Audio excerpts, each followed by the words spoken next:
Good afternoon to all of you. आप सभी students का आपके अपने चैनल स्टडी कक्ष में वेलकम है।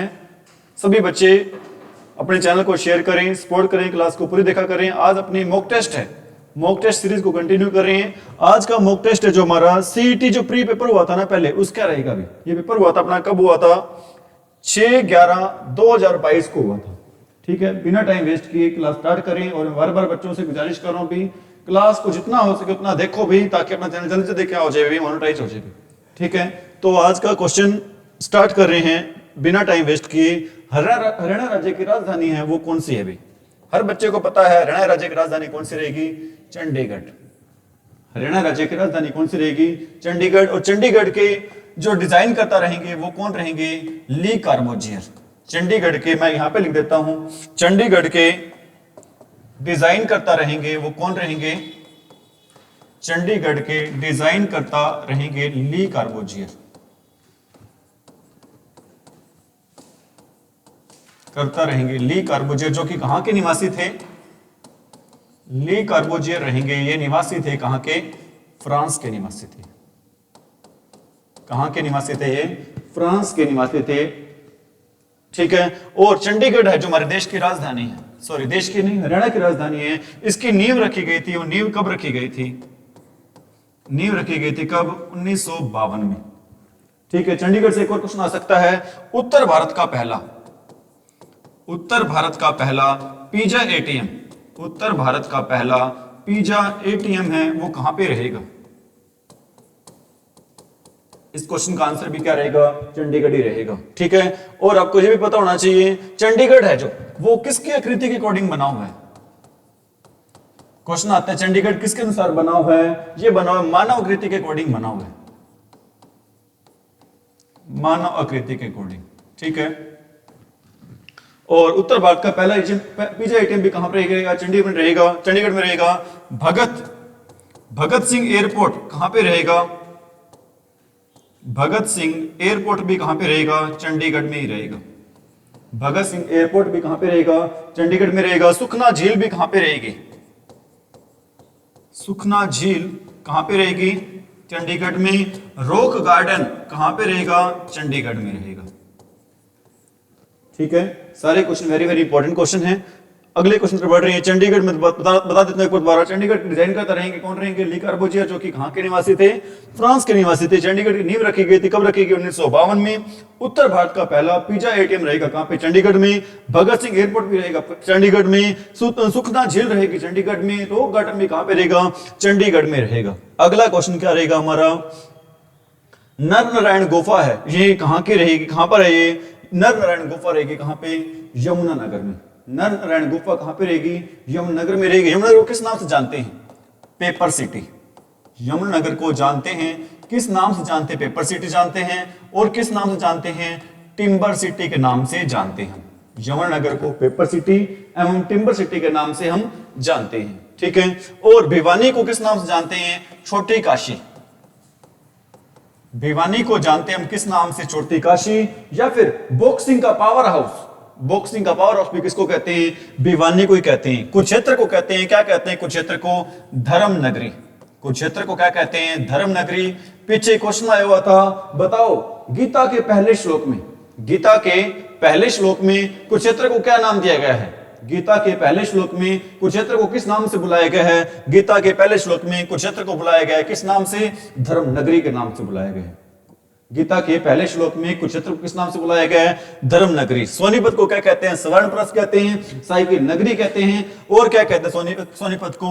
एजुकेशन सिटी कहते हैं। और क्या कहते हैं सोनीपत को? Education city of Haryana. ठीक है, अगला क्वेश्चन रहेगा क्या? कौन सी नदी वर्षा ऋतु में राज्य में अंबाला एवं कुरुक्षेत्र जिले में बाढ़ का मुख्य कारण बनती है?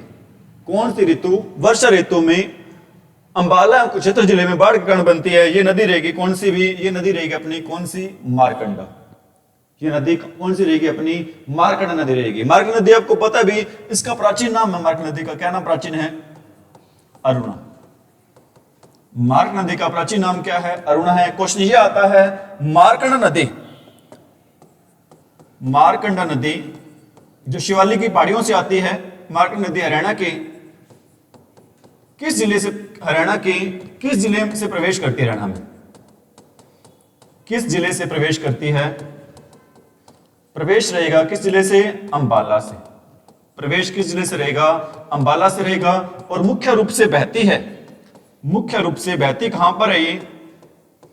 मुख्य रूप से बहती कहां पर है ये? कुरुक्षेत्र में। कहां पर बहती है? कुरुक्षेत्र में। और कुरुक्षेत्र का प्राचीन एक गांव है, कुरुक्षेत्र का गांव का नाम क्या है? कुरुक्षेत्र का नाम, गांव का नाम है अरुणा, और उसके नाम अरुणा गांव में बहती थी। ठीक है, बहती है नदी, इसलिए इस गांव का मर्ग नदी का नाम क्या पड़ गया? अरुणा नदी पड़ गया इसका। कुरुक्षेत्र जिले में गांव है, क्या नाम है? अरुणा, और उस गांव में नदी बहती है, इसलिए इस गांव का नाम क्या पड़ गया? अरुणा गांव पड़ गया। और जो मार्ग नदी है हमारी, ठीक है, जो ये नदी है, इसके द्वारा बनाए गए बाढ़ के मैदान को क्या कहते हैं? इसके द्वारा बनाए गए बाढ़ के मैदान को हम क्या कहते हैं? बैट कहते हैं। इसके द्वारा बनाए गए बाढ़ के मैदान को क्या कहते हैं? हम बैट। ठीक है, ये सारे क्वेश्चन आपके संबंधित रहेंगे। मार्कंड नदी से प्राचीन नाम रहेगा अरुणा, प्रवेश करती है अंबाला से, बहती कुरुक्षेत्र में है, अरुणा गांव में बहने का इसका नाम अरुणा पड़ा, और इसके द्वारा बनाए गए बाढ़ के मैदान को क्या कहते हैं? अरुणा। नेक्स्ट क्वेश्चन रहेगा अपना क्या? हरियाणा के दक्षिण पश्चिम में कौन सा राज्य है? हरियाणा के दक्षिण पश्चिम में कौन सा राज्य है? वो राज्य रहेगा कौन सा? राजस्थान। वो राज्य कौन सा रहेगा?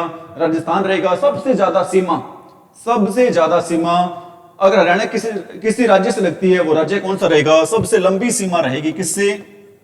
राजस्थान से। सबसे लंबी सीमा हमारी रहेगी किससे रहेगी?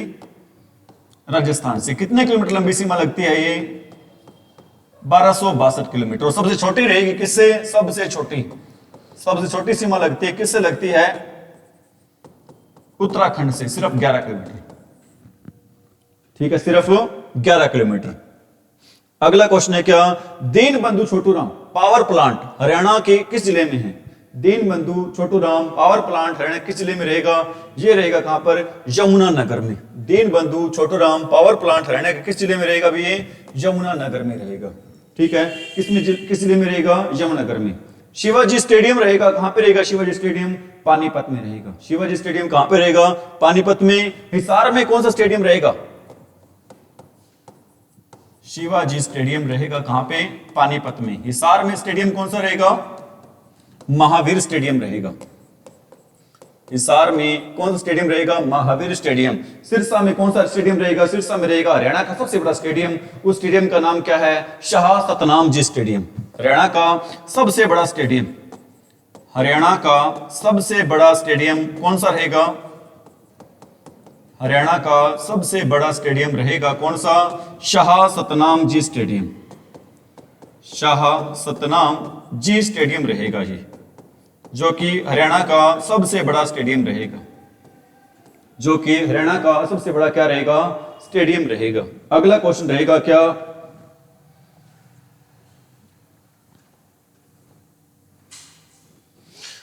भाखड़ा डैम प्रोजेक्ट के संस्थापक या फिर जन्मदाता कौन रहेंगे? भाखड़ा डैम प्रोजेक्ट के संस्थापक या फिर जन्मदाता हैं, वो कौन रहेंगे? इसके संस्थापक या फिर जन्मदाता रहेंगे कौन? सर छोटूराम रहेंगे, चौधरी छोटूराम रहेंगे इसके संस्थापक। कौन रहेंगे इसके संस्थापक? चौधरी छोटूराम, जिनका संबंध रहेगा कहां से रहेगा? गढ़ी सांपला रोहतक से। जिनका संबंध कहां से रहेगा? गढ़ी सांपला रोहतक से रहेगा। और गढ़ी सांपला का अब नाम इन्हीं के नाम पे रख दिया गया है। इनका गढ़ी सांपला का नया नाम क्या रख दिया गया अभी? सर छोटूराम नगर। सर छोटूराम नगर गढ़ी सांपला का नया नाम है ये। ठीक है, और यहीं पर हरियाणा की सबसे बड़ी मूर्ति लगाई गई है। गढ़ी सांपला या छोटूराम नगर में हरियाणा की सबसे बड़ी मूर्ति लगाई गई है। वो कितने फुट मूर्ति है अभी? 64 फुट मूर्ति ऊंची है अभी। ठीक है, मूर्ति है किसकी? ये मूर्ति इन्हीं की है। ठीक है, इसके डिजाइन करता कौन रहेंगे? इस मूर्ति के इसके डिजाइन करता रहेंगे कौन? राम सुतार। वही राम सुतार है जिन्होंने किसका डिजाइन तैयार किया है? भारत की नहीं, विश्व की सबसे ऊंची मूर्ति। विश्व की सबसे ऊंची मूर्ति कौन सी रहेगी? Statue of unity. विश्व की सबसे ऊंची मूर्ति कौन रहेगी? Statue of unity. दोनों के डिजाइन करता क्या रहेंगे? सेम रहेंगे। ठीक है, तो भाखड़ा डैम प्रोजेक्ट के संस्थापक रहेंगे कौन? सर छोटूराम, जिनका संबंध रहेगा कहां से? गढ़ी सांपला रोहतक से। और गढ़ी सांपला का नया नाम क्या हो गया है? छोटूराम नगर। और गढ़ी सांपला में ही हरियाणा की सबसे बड़ी मूर्ति 64 फुट मूर्ति ऊंची लगाई गई है। किसकी मूर्ति है? वो सर छोटूराम की है। ठीक है। और आपको पता होना चाहिए किसानों का मसीहा भी कहते हैं, किसको कहते हैं? छोटू राम को ही कहते हैं। किसानों का मसीहा भी किसको कहते हैं? छोटू राम को। जाट गजट अखबार भी रहेगा, किसका रहेगा? छोटू राम का। यूनिस्ट पार्टी की स्थापना की थी, किसने की थी? छोटू राम ने। जमींदार लीग की स्थापना की थी, किसने की थी? छोटू राम ने की थी। ठीक है। चौधरी बंसीलाल कौन रहेंगे? चौधरी बंसीलाल रहेंगे कौन? ये रहेंगे हरियाणा के पहले शिक्षा मंत्री। हरियाणा के पहले शिक्षा मंत्री कौन रहेंगे? हरियाणा के पहले शिक्षा मंत्री ये रहेंगे कौन? चौधरी बंसीलाल। हरियाणा के पहले शिक्षा मंत्री रहेंगे कौन? चौधरी बंसीलाल। इनका संबंध रहेगा कहां से? आदमपुर से। ठीक है। इनका बेटा पोता, पीछे भव्य बिश्नोई इनका पोता था जो रहा था विधायक, उससे पहले कुलदीप बिश्नोई रहे हैं, आदमपुर से हिसार सीट से विधायक रहे हैं। ठीक है। और चौधरी बंसीलाल ही थे, सॉरी बदनाल की बात करो, बंसीलाल मैंने गलत बोल दिया। बंसीलाल का संबंध रहेगा कहां से? गोलागढ़ भिवानी से रहेगा। बदनाल का संबंध रहेगा कहां से रहेगा? आदमपुर से रहेगा। ठीक है। तो हरियाणा के पहले शिक्षा मंत्री रहेंगे कौन रहेंगे? चौधरी बंसीलाल। शराबबंदी भी किसने की थी? शराबबंदी भी जुलाई 1996 में से लेकर 98 तक शराबबंदी भी किसने की थी? चौधरी बंसीलाल ने की थी। पूरे हरियाणा में बिजली लाने वाले मुख्यमंत्री भी कौन रहेंगे? चौधरी बंसीलाल ही रहेंगे। ठीक है। इसके बाद चौधरी रणवीर सिंह हुड्डा या फिर चौधरी भजनलाल। चौधरी भजनलाल कौन रहेंगे? चौधरी भजनलाल रहेंगे भी कौन? हरियाणा के सबसे ज्यादा लंबे समय तक सीएम रहने वाले व्यक्ति कौन रहेंगे? भजनलाल। चौधरी भजनलाल सर्वाधिक लंबे समय तक सीएम, सर्वाधिक लंबे समय वाले सीएम रहेंगे कौन? चौधरी भजनलाल। ठीक है। कई बार एचएससी मान लेती है आंसर, किसको मान लेती है? बंसीलाल का। लेकिन बंसीलाल से कुछ दिन ज्यादा सीएम रहे हैं, कौन रहे हैं? भजनलाल रहे हैं। अगर ऑप्शन में भजनलाल ना हो तो ऑप्शन रहेगा क्या रहेगा हमारा आंसर? बंसीलाल रहेगा। अगला क्वेश्चन रहेगा हमारा क्या? पानीपत की तीसरी लड़ाई कब हुई थी? पानीपत की तीसरी लड़ाई भाई ये हुई थी कब? 1761 में। पानीपत की तीसरी लड़ाई कब हुई थी? 1761 में हुई थी। ठीक है। पानीपत की तीसरी लड़ाई में मराठा शासकों एवं डैश के बीच लड़ाई लड़ी गई थी। मराठा शासकों और किसके बीच में लड़ाई लड़ी गई थी? ये अहमद शाह अब्दाली। मराठाओं और किसके बीच में लड़ाई लड़ी गई थी? अहमद शाह अब्दाली के बीच में लड़ाई लड़ी गई थी। इस युद्ध में हार हुई थी, बड़ी बहुत ज्यादा हार हुई थी। पराजय का सामना करना पड़ा था। किसको पराजय का सामना करना पड़ा था? मराठों को। इसके बाद हरियाणा से मराठों की शक्ति क्या हो गई थी? बिल्कुल खत्म ही हो गई थी। ठीक है। तो इस युद्ध में किसकी जीत हुई थी? अहमद शाह अब्दाली की। युद्ध हुआ कब था? 1761 में हुआ था। ठीक है। आ रहा समझ में? और बाबर और हेमू का युद्ध हुआ था कौन सा? पहला। बाबर और हेमू का नहीं हुआ था। पहला युद्ध बाबर और हेमू का, बाबर और किसके बीच में हुआ था? इब्राहिम लोदी के बीच में। दूसरा युद्ध हुआ था अकबर और हेमू के बीच में। तीसरा युद्ध किसके बीच में हुआ? अपना अहमद शाह अब्दाली और मराठों के बीच में हुआ है। महाभारत में हरियाणा को क्या कहा गया है? महाभारत में हरियाणा को कहा गया है, क्या कहा गया है? बहुधान्य। ठीक है। क्वेश्चन ये भी आ जाता है, महाभारत में हरियाणा को क्या कहा गया? बहुधान्य। और बहुधान्य का मतलब क्या है? इसका मतलब होता है क्या? अत्यंत या फिर बहुत ज्यादा अनाज की भूमि। अत्यंत अनाज की भूमि रहता है। किसका मतलब? बहुधान्य का मतलब। ठीक है। और जय संहिता किसका नाम रहेगा भी? जय संहिता किसका नाम रहेगा? जय सीता नाम रहेगा। प्राचीन नाम किसका रहेगा? जय सीता महाभारत का। जब इसमें कितने श्लोक थे? जब इसमें 8800 श्लोक थे ना महाभारत में, तो महाभारत का नाम क्या हुआ करता? जय संहिता। जब इसमें 1 लाख से अधिक श्लोक हो गए तो महाभारत को क्या कहने लगे? महाभारत कहने लगे भाई। और महाभारत का युद्ध हुआ था। महाभारत का युद्ध कब हुआ था? 900 ईसा पूर्व हुआ था। महाभारत का युद्ध है वो कब हुआ था? 900 ईसा पूर्व। कहां पर हुआ था युद्ध? ये कुरुक्षेत्र में हुआ था। कुरुक्षेत्र को क्या कहते हैं? धर्म नगरी। और गीता के किस श्लोक में कुरुक्षेत्र को धर्म नगरी कहा गया है? पहले श्लोक में कुरुक्षेत्र को क्या कहा गया? धर्म नगरी कहा गया है। अगला क्वेश्चन रहेगा अपना, हरियाणा की पारंपरिक वेशभूषा में फरगल क्या है? हरियाणा की पारंपरिक वेशभूषा में फरगल क्या रहेगा? फरगल रहेगा भी क्या? ये रहेगा क्या? बच्चों की टोपी या फिर टोप होता है। बच्चों की टोपी या फिर टोप को क्या कहते हैं? फरगल कहते हैं। ठीक है। हरियाणवी वेशभूषा में फरगल क्या चीज होती है? फरगल होती है भी क्या? बच्चों की टोपी कह लो या फिर क्या कह लो, टोप को क्या कहते हैं? फरगल कहते हैं। बच्चों की पहने जाने वाली टोपी या फिर टोप को क्या कहते हैं? फरगल। अगला क्वेश्चन है, निम्नलिखित में से कौन सा हरियाणा की महिलाओं का पारंपरिक परिधान है? परिधान क्या होता है? वस्त्र या पोशाक। ठीक है, ऐसी कौन सी हरियाणा की महिलाओं की पोशाक है जो दुल्हन को विवाह के समय दी जाता है? दुल्हन को विवाह के समय दी जाने वाली हरियाणवी पोशाक कौन सी रहेगी? इसको कहते हैं दिमाच या फिर दिमच कहते हैं। क्या बोलते हैं इसको? दिमाच या फिर दिमच। जो पोशाक हरियाणवी महिलाओं को विवाह के अवसर पर दी जाती है उस पोशाक को क्या बोलते हैं? दिमाच या फिर कहीं कहीं दिमच दे रखा होता है अभी। ठीक है, अगला क्वेश्चन है, निम्नलिखित में से 2020 में आयोजित 34वें अंतरराष्ट्रीय शिल्प मेला फरीदाबाद का थीम स्टेट क्या था? थीम स्टेट था क्या उस टाइम? था भी क्या हिमाचल प्रदेश था। अभी ये क्वेश्चन नहीं आएगा अभी, ठीक है, अब एग्जैक्ट वाला पूछा जाएगा उसमें, ठीक है। और अब कौन है इसमें थीम स्टेट 2025 में कौन रहेंगे? बताओ भी आपका कौन रहेंगे इसमें 2025 में? एक तो कौन सा रहेगा? मध्य प्रदेश रहेगा, और एक क्या रहेगा आपका? उड़ीसा। मऊ याद रख लेना। क्या याद रखना अपना? मऊ। ठीक है, एक तो थीम स्टेट रहेगा 2025 में कौन सा? मध्य प्रदेश, और दूसरा कौन सा रहेगा? उड़ीसा रहेगा। अगर थीम कंट्री पूछ लें तो रहेंगे बिम्स्टेक कंट्रीज रहेंगी। कौन सी कंट्रीज रहेंगी? बिम्स्टेक कंट्री, 8 देश है इसमें शामिल। अगला क्वेश्चन है, flying training centre. Flying training centre Haryana institute of civil aviation HICA, Haryana institute of civil aviation की स्थापना हरियाणा के किस स्थान पर हुई थी? इसकी स्थापना देखो कहां पर हुई थी? पिंजौर में हुई थी इसकी स्थापना। कहां पर हुई थी इसकी स्थापना? भी पिंजौर में। पिंजौर कहां पे रहेगा? पंचकुला में। पिंजौर कहां पे रहेगा? भी पंचकुला में रहेगा। बात आ रही समझ में? अगला क्वेश्चन है, क्या हरियाणा के खिलाड़ी हैं उस खिलाड़ी का नाम क्या है? हरविंदर सिंह। हरियाणा के खिलाड़ी, उस खिलाड़ी का नाम क्या है? हरविंदर सिंह है। भी किस खेल से संबंधित है हरियाणा के खिलाड़ी? हरविंदर सिंह का खेल क्या रहेगा? इनका खेल रहेगा भी आर्चरी।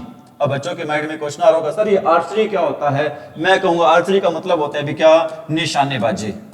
आर्चरी का क्या मतलब होता है भाई? निशानेबाजी होता है। तीरंदाजी, निशानेबाजी आप कह सकते हो।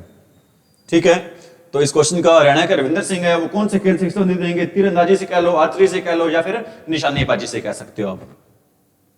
नेक्स्ट क्वेश्चन रहेगा हमारा, चिंकारा प्रजनन केंद्र कहां पे रहेगा?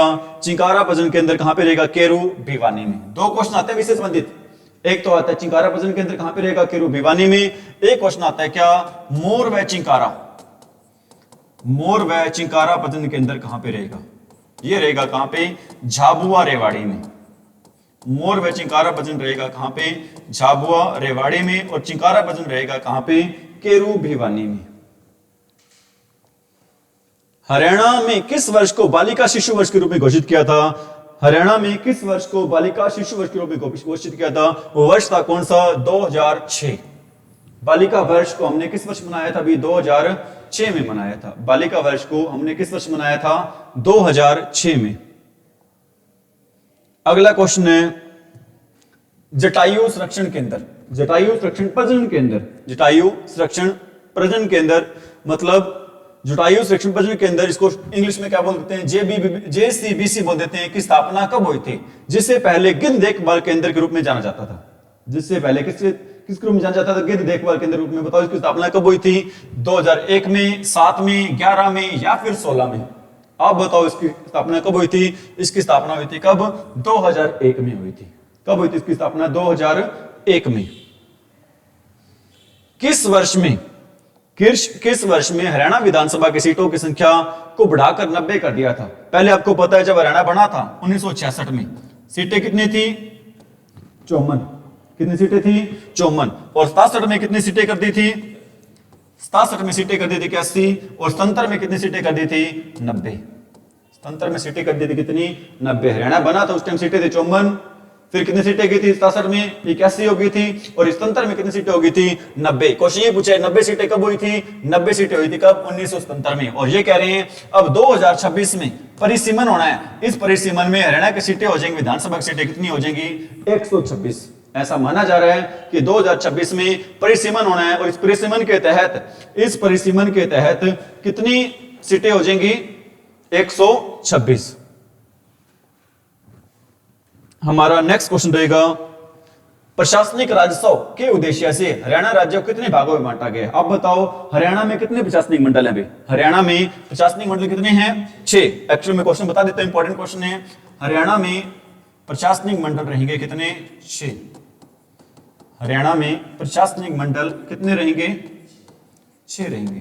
कौन कौन से रहेंगे इसको जानने की ट्रिक है घर के एफ, घर के एफ, इसको जानने की ट्रिक क्या है, घर के एफ ट्रिक है भी, ठीक है। जी से क्या बनता है, गुरुग्राम बनता है। एच से क्या बनता है, हिसार बनता है। ए से क्या बनता है, अंबाला बनता है। आर से क्या बनता है, रोहतक बनता है। के से क्या बनता है, करनाल बनता है। और एफ से क्या बनता है, फरीदाबाद बनता है। एफ से क्या बनता है, फरीदाबाद, ठीक है। ये हरियाणा के 6 क्या रहेंगे, प्रशासनिक मंडल रहेंगे। नेक्स्ट क्वेश्चन तरफ बढ़ रहे हैं, ठीक है। इसको आंसर क्या रहेगा इस क्वेश्चन का हमारा 6। हरियाणा में कितने प्रशासनिक मंडल रहेंगे भी, 6 प्रशासनिक मंडल रहेंगे।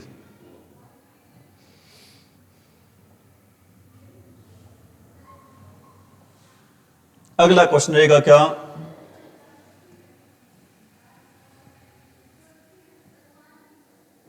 महाभारत का युद्ध हरियाणा के किस क्षेत्र में हुआ था। हर बच्चे को पता है महाभारत का युद्ध हरियाणा के किस क्षेत्र में हुआ था, कुरुक्षेत्र में हुआ था। कुरुक्षेत्र को क्या कहते हैं, सिटी ऑफ पारक्स कहते हैं, और क्या कहते हैं, धर्म नगरी कहते हैं, ठीक है। कुछ ये कहां पर हुआ था युद्ध भाई, कुरुक्षेत्र में। और कुरुक्षेत्र जिला बना था, जिला कब बना था, 1973 में। कुरुक्षेत्र है हरियाणा का जिला कब बना था, 1973 में। पानीपत कब बना था, 2 बार। एक मात्र जिला है जिसका गठन कितनी बार हुआ है, 2 बार, 1979 में और 92 में। झज्जर कब बना था, 15 जुलाई 1997 को बना है। और हिसार कब बना है, ये बना था 1966 में। ये 7 जिलों में से एक जिला था जब हमारा हरियाणा बना था भी उस टाइम, ठीक है। अगला क्वेश्चन रहेगा क्या, भारतीय जनगणना 2011 के अनुसार जनसंख्या दृष्टि से हरियाणा का भारत में स्थान है। जनसंख्या की दृष्टि से हरियाणा का भारत में कौन सा स्थान है, 18वां स्थान है। क्षेत्रफल की दृष्टि से स्थान है कौन सा, 20वां। लेकिन जनसंख्या की दृष्टि से स्थान रहेगा कौन सा, 18वां, जो कि किस ऑप्शन में दे रखा है, ऑप्शन नंबर 1 में दे रखा है। जनसंख्या की दृष्टि से स्थान रहेगा कौन सा, 18वां। और क्षेत्रफल की दृष्टि से स्थान रहेगा कौन सा, 20वां। हरियाणवी लोकोक्ति एक, उस लोकोक्ति का नाम क्या है, तावला से बावला। हरियाणवी लोकोक्ति एक, इस लोकोक्ति का क्या नाम है, तावला से बावला। इसका अर्थ क्या होता है, क्या है इसका अर्थ, स्वार्थी लोग दूसरों की परवाह नहीं करते, या फिर इसका अर्थ उतावले आदमी का विवेक शून्य होता है, या फिर इसका अर्थ महत्वपूर्ण कार्यों की अनुपस्थिति में महत्वहीन कार्य करना, या फिर इसका अर्थ अच्छाई की तुलना में बुराई तेजी से फैलती है। बताओ इस क्वेश्चन का क्या आंसर रहेगा, बताओ क्या रहेगा इस क्वेश्चन का आंसर रहेगा भी 2। उतावले आदमी का विवेक है वो क्या होता है, शून्य होता है। उतावले आदमी का विवेक क्या होता है, शून्य। और हिंदी में शून्य है ये किसका पर्यायवाची होता है, हिंदी में शून्य है ये पर्यायवाची होता है किसका, आकाश का। हिंदी में शून्य है किसका पर्यायवाची होता है भी, आकाश का पर्यायवाची होता है ये। अगला क्वेश्चन अपना, निम्नलिखित में से किस खिलाड़ी को राष्ट्रमंडल खेल 2018 में कुश्ती में कांस्य पदक मिला था। 2018 में राष्ट्रमंडल खेल कॉमनवेल्थ गेम्स में कांस्य पदक मिला था, बताओ किसको मिला था, विनेश फोगाट को, योगेश्वर दत्त को, बबीता फोगाट को, गीतिका जाखड़ को, या फिर उत्तर नहीं देना चाहते। बताओ एक्चुअल में यहां पर कोई आंसर नहीं रहेगा, आप कहोगे सर ऐसे कैसे कोई आंसर नहीं रहेगा, चारों में से एक आंसर तो रहेगा, क्योंकि इस क्वेश्चन में आंसर थोड़ा सा गलत आएगा। इस क्वेश्चन के आंसर 2 हैं, एक तो मिला था किसको, विनेश फोगाट को मिला था, और एक मिला था किसको, बबीता फोगाट को। 2 बंदों को मिला था, तो एक आंसर नहीं हो सकता, 2 आंसर रहेंगे। क्या रहेंगे, एक और 3 क्या रहेंगे आंसर इस क्वेश्चन के, 1 और 3 आंसर रहेंगे। हरियाणा से संबंधित निम्नलिखित खिलाड़ियों में से किसने टोक्यो ओलंपिक 2020 में पैरालंपिक्स में स्वर्ण पदक जीता था। क्या क्वेश्चन अपना, हरियाणा से संबंधित निम्नलिखित में से खिलाड़ियों में से किसने टोक्यो ओलंपिक 2020 में पैरालंपिक्स स्वर्ण पदक जीता था। ये किसने जीता था, रवि कुमार दहिया ने, सुनीता शर्मा ने, साक्षी मलिक ने, या फिर सुमित अंतिल ने। साक्षी मलिक ने नहीं जीता था क्योंकि पैरालंपिक्स होता है कि दिव्यांगों का गेम होता है, और साक्षी मलिक को दिव्यांग नहीं है, तो ये जीता था किसने, सुमित अंतिल ने जीता था। किसने जीता था, सुमित अंतिल ने जीता था। हरियाणा में प्रथम राज्य कवि की उपाधि किस व्यक्ति को दी थी। हर बच्चे को पता है प्रथम राज्य कवि कौन रहेंगे, उदय भानु हंस रहेंगे। प्रथम राज्य कवि है वो कौन रहेंगे भी, उदय भानु हंस रहेंगे। प्रथम राज्य कवि कौन रहेंगे, उदय भानु हंस, जो कि किस ऑप्शन में दे रखा है, ऑप्शन नंबर सी में दे रखा है, जो किस ऑप्शन में दे रखा है, ऑप्शन नंबर सी में। गीता का प्रथम श्लोक, अभी आपसे मैंने पूछा भी था, गीता के पहले श्लोक में कुरुक्षेत्र की व्याख्या किस रूप में की गई है? बताओ, गीता के पहले श्लोक में कुरुक्षेत्र की व्याख्या की गई है, किस के रूप में की गई है? धर्म क्षेत्र के रूप में की गई है। किस रूप में व्याख्या की गई है? धर्म क्षेत्र के रूप में की गई है। ठीक है, आज आपके हरियाणा जी के सारे क्वेश्चन करवा दिए आपको मैंने। 25 क्वेश्चन थे, ये आपके पेपर में आए हुए थे, सारे के सारे आपको मैंने क्वेश्चन करवा दिए हैं। और कल से आप आए, कल आपका कंप्लीट प्रैक्टिस सेट करवा देंगे भी। ठीक है, आज इतना ही करवा रहे हैं। सभी बच्चे जितना हो सके चैनल को क्या करें, शेयर करें, ताकि हरियाणा का हर बच्चा इस क्लास को देखे और इस क्लास का क्या फायदा उठाए और हर बच्चा अपने इस टेस्ट में क्या हो भी पास हो। ठीक है, आज के इतना ही। Thank you, have a nice day. और मैं उम्मीद करूंगा हर बच्चा इस क्लास को आग की तरह ही फैला देगा भी। ठीक है, देखते हैं आप मेरी उम्मीद पे खरा उतरते हो या फिर नहीं।